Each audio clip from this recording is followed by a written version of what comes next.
Good morning बच्चों। हम अपने रोलर छपाई के बारे में दोबारा से बात करते हैं कि रोलर छपाई जो होती है कि इसका आविष्कार 1785 में हुआ था। और ये जो है कि सभी वस्त्र निर्माण प्रक्रिया में मशीन का उपयोग अधिक होने लग गया था। इस विधि में एक बड़े लोहे के सिलेंडर के चारों ओर से सबसे पहले कंबल, वस्त्र में मोटी चादर और वस्त्र जिस पर रोलर छपाई करनी होती है लपेटा रहता था। दूसरी ओर सिलेंडर तांबे का जो बना होता था। इसकी संख्या डिजाइन पर बनने वाले रंगों की संख्या के अनुसार होती थी। तांबे पर डिजाइन खुदा होता था। डिजाइन वाले भाग जो काट कर अलग कर दिया जाता था। और इसमें 3 नंबर के जो 3 नंबर का जो रोलर होता था रंग में डुबोया होता था। 3 नंबर के रोलर के लिए घूमने में जो रंग को 2 नंबरों के रोलर की डिजाइन में चलाया जाता था। इस प्रकार से वस्त्रों को घुमाने में जो डिजाइन का वस्त्र पर छापा जाता था, दोनों 2 या 2 से 3 के रोलर सुंदरता से रंग भरे जाते थे। और कपड़े जो होते थे कि कपड़े जो पीछे लगा कपड़ा कंबल के अतिरिक्त अवशोषित कर लेते थे कि जो कपड़ा होता था उस पर छापते थे तो उसमें जो कलर एक्स्ट्रा जो निकलता था वो उसको अवशोषित में उसको सोख लेता था। इसके और छपाई के पश्चात वस्त्रों को सुखाकर भाप से पकाया जाता था। फिर है हमारे दोहरी कि दोहरी रोलर छपाई।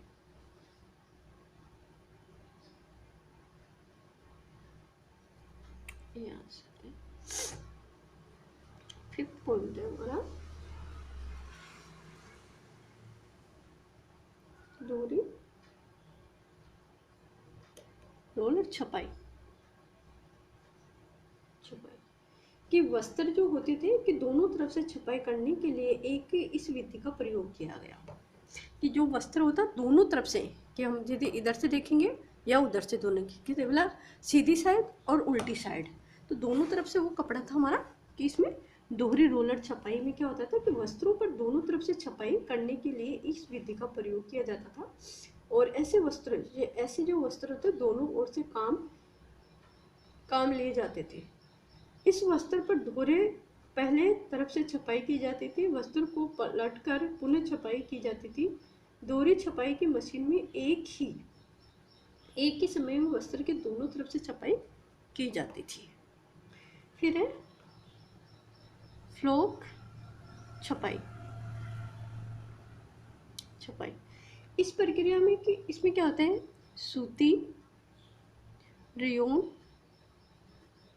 और ऊनी जो तंतुओं का होता था कि इसमें क्या होता है तंतुओं को रंगने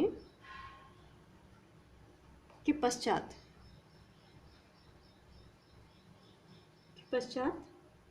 वस्त्रों पर लगने की जो प्रक्रिया होती थी कि लगने की प्रक्रिया को फ्लोक छपाई कहते थे। छपाई कहा जाता है। इस प्रक्रिया को करने में 2 विधियों का प्रयोग होता है।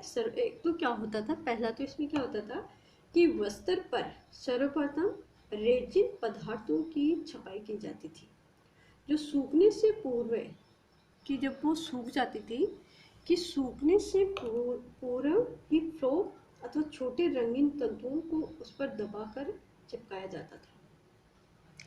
दूसरा इसमें क्या था कि रेजिन पदार्थ को छपे हुए वस्त्रों पर फ्लोक्स को इलेक्ट्रोनिशियंस प्रक्रिया द्वारा लगाया जाता था। इस विधि से क्या होता है वेलवेट के समान सतह वाले वस्त्र तैयार किए जाते थे। अब जो हमारा है 7th वाला है कि पेंटिंग।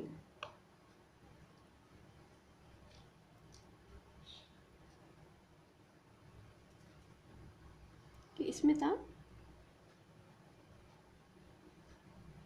पेंटिंग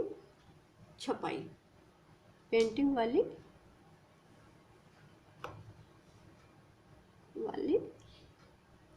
छपाई।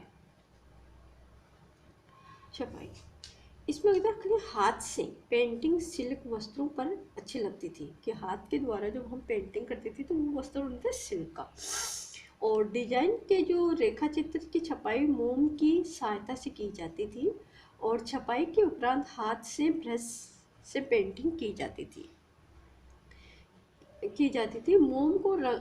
मोम जो होती थी कि मोम को रंग के साथ मिला दिया जाता था, और इसमें रोलर या ब्लॉक छपाई के समान रंगों को गाढ़ा कर लिया जाता था। इसके पश्चात हाथ में ऑयल पेंटिंग से डिजाइन को पूर्ण किया जाता था। हाथ से तैयार वस्त्रों से मजबूती अधिक होने के कारण अधिक इसमें जो अधिक लगता था। 8th में हमारा जो है वो है फोटोग्राफिक छपाई। फोटोग्राफिक छपाई इस विधि में क्या होता था कि फोटो को उतार लिया जाता था, कि डिजाइन जो होती थी कि डिजाइन को डिजाइन की फोटो उतार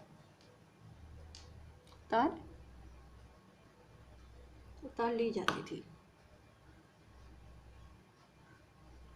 जाती थी और नेगेटिव को स्क्रीन प्लेट से ढककर, जिसे डिजाइन की जो भारी रेखा चित्र उभारा जाता था, स्क्रीन प्रिंट पर प्रकाश कर छपाई होती थी।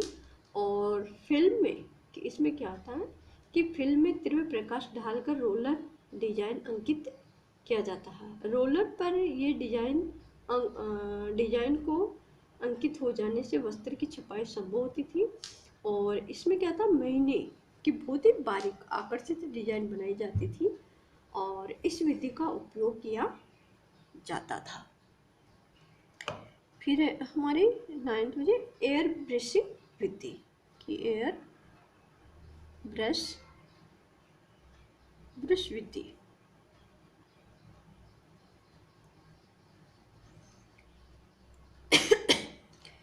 इस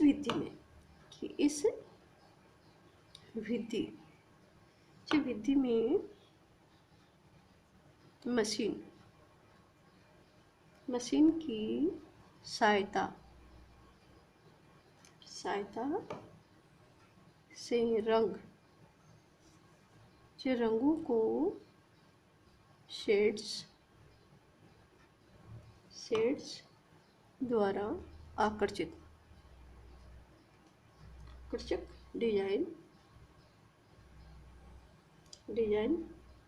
की छपाई होती है।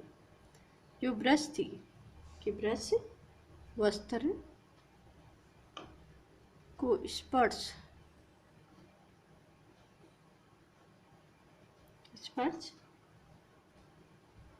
करते हैं, अर्थात केवल इसमें 6 लेन पर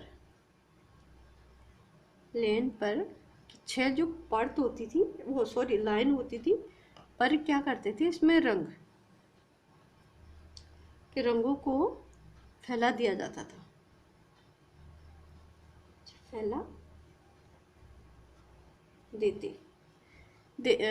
जो देने की जो प्रक्रिया होती थी कि उस प्रक्रिया अपनाई जाती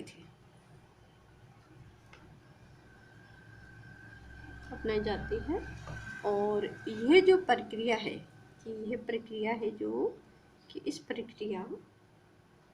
इस प्रक्रिया में क्या था कि सिल्क ब्रोकेट तथा वस्त्र जैकार्ड और डूबी बुनाई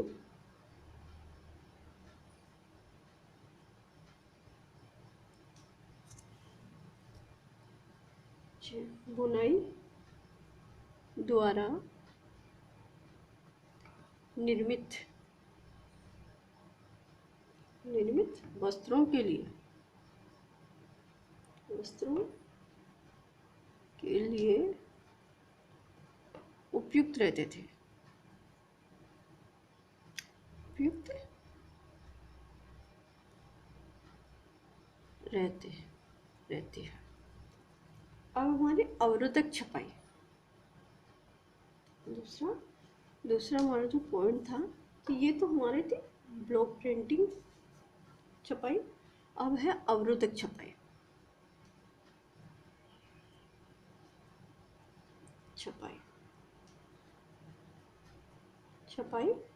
और डिस्चार्ज छपाई के दोनों।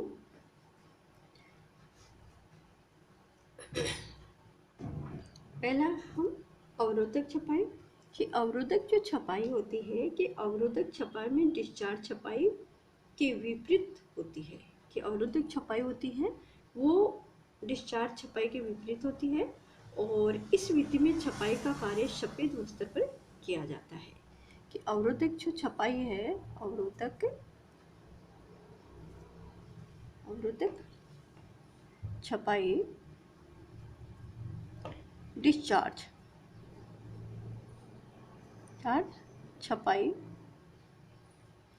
छपाई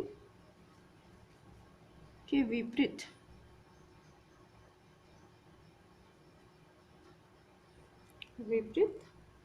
होती है। छपाई का कार्य सफेद वस्त्र से। इसमें क्या होता है कि इस विधि में जो छपाई का कार्य होता है कि इस विधि में छपाई का जो कार्य है, छपाई का कार्य सफेद, कि इसमें क्या होता है कि सफेद वस्त्र पर किया जाता है, किया जाता है। और एनियल ब्रेक जैसे रंधक का उपयोग किया जाता है जिसको डिस्चार्ज नहीं किया जाता। और छपाई कार्य पूर्ण होने के पश्चात ही वस्त्र की रंगाई होती है और रंगाई प्रक्रिया के दौरान छपाई का कार्य क्षेत्र और रंग प्रभावित नहीं होता है।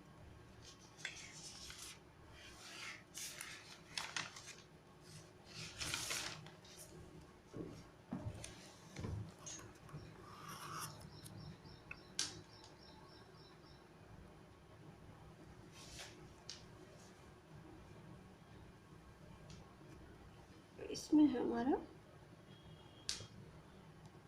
डिस्चार्ज छपाई।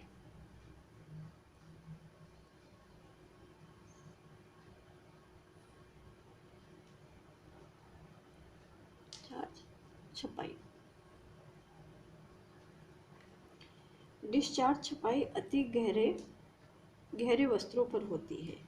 कि जो डिस्चार्ज है, डिस्चार्ज छपाई अधिक गहरे वस्त्रों पर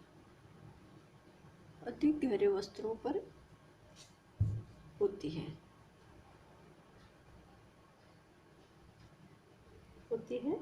और वस्त्रों को कि इसमें क्या करते हैं कि वस्त्रों को सर्वप्रथम गहरे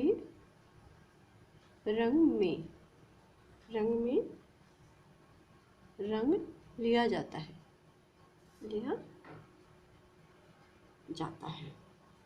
डिस्चार्ज पोस्टर का गाढ़ा घोल तैयार किया जाता है और जो वस्त्रों पर गहरे रंग को हटा सकता है। इसके पश्चात अन्य रंगों का उपयोग कर छपाई की जाती है। ऐसे जो रंग होते हैं कि ऐसे रंगों को डिस्चार्ज पदार्थ से प्रभावित नहीं होता है, उन्हें एक साथ मिश्रित कर लिया जाता है। ऐसे करने से डिस्चार्ज छपाई का कार्य एक साथ संपन्न होता है। वस्त्र के सूख जाने पर भाप द्वारा रंग को पक्का किया जाता है। रंगाई विधि के द्वारा ही तंतु में रंग होता है, रंग गहराई तक प्रवेश करता है और जो गहरा रंग होता है वह पक्का रहता है। डिस्चार्ज छपाई की जो पहचान वस्त्रों की उल्टी तरफ से देखने से होती है और जो डिजाइन के जो क्षेत्र में रंग पूरी तरह से हटता नहीं है। डिजाइन के किनारों में पृष्ठभूमि का रंग स्पष्ट दिखाई देता है और इसी कारण पृष्ठभूमि का रंग ऐसा होना चाहिए जो सरलता से हटाया जा सके और डिस्चार्ज छपाई के परिणाम सदैव अच्छे होते हैं। धन्यवाद।